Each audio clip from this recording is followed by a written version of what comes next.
Matapos ang laban ng Fury vs Ngannou last October 28 ay napurnada ang undisputed heavyweight match ni na Alexander Usyk at Tyson Fury na gaganapin sa December 23 or 30.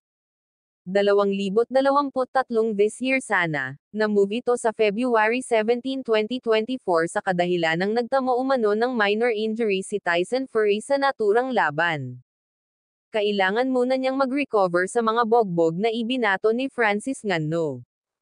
Akala daw kasi ni Tyson Fury ay easy fight lang si Ngannou sa kanya dahil hindi umano ito boxer at isa itong mixed martial arts fighter. Hindi kasi alam ni Tyson Fury na bata pa lang si Ngannou ay mahilig na talaga ito sa boxing. Sa hirap kasi ng buhay ni Francis Ngannou sa kanilang lugar sa Bati, Cameron ay hindi na niya napagpatuloy ang pagboboxing bagkus napunta siya sa mundo ng mixed martial arts para lang makakain. Hanggang sa naging heavyweight champion siya sa UFC. At naimbitahang lumaban kay Tyson Fury kaya laking pasasalamat niya na balik siya sa kanyang pangarap na laro ng boxing at agad naman siyang tinulungan ni Mike Iron Tyson para mas lalong lumakas ang punching power niya.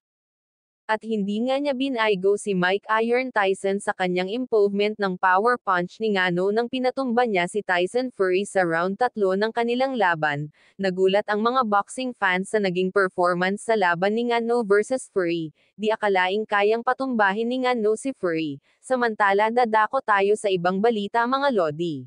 Naoya the Monster Ino kinumpirmang ayaw na niyang labanan si angas ng Pinas John Riel Repont Casimero aka Cuadro Alas.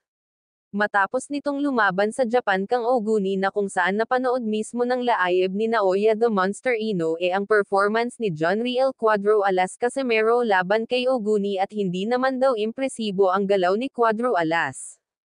At dagdag pa ni Ino madali lang daw manghina ang katawan ni John Riel Casimero sa laban at wala rin siyang nakitang kakaiba sa estilo sa laban ni Cuadro Alas.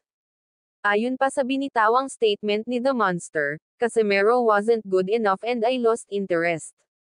And now I'm focusing on my unification fight against Marlon Tapalis. This coming December 26 for Undisputed Super Bantamweight World Championship. Sa tingin daw kasi ni Naoya the Monster Ino ay wala siyang mapapala kay John Riel Cuadro Alas Casimero. Posposa na ngayon ang training at paghahanda ni Naoya the Monster Ino para sa nalalapit niyang laban kontra sa ating kababayan na si Marlon Tapalis. Si Naoya the Monster Ino ay may knockout rate na 92% na kung saan ang professional record niya sa boxing ay 25 wins 22 knockouts at wala pa siyang talo samantalang ang kanyang makalaban na si Marlon Tapalis ay may professional record na 37 wins 19 na knockouts with 3 defeats. Hawak din ngayon ni Tapalis ang WBA at IBF Super Bantamweight Champion at si Marlon Tapalis ay 2-division World Champion, at si Naoya the Monster Ino naman ang may hawak ngayon ng WBC at WBO Champion belt kaya ang mananalo sa laban ng Tapalis-Ino fight ay ang maging Undisputed Super Bantamweight World Champion. Kung kayo ang tatanungin mga idol may pag-asa bang manalo si Marlon Tapalis kay Naoya the Monster Ino ng Japan sa laban nila ngayong December 26, 2023. Comment down below mga lodi.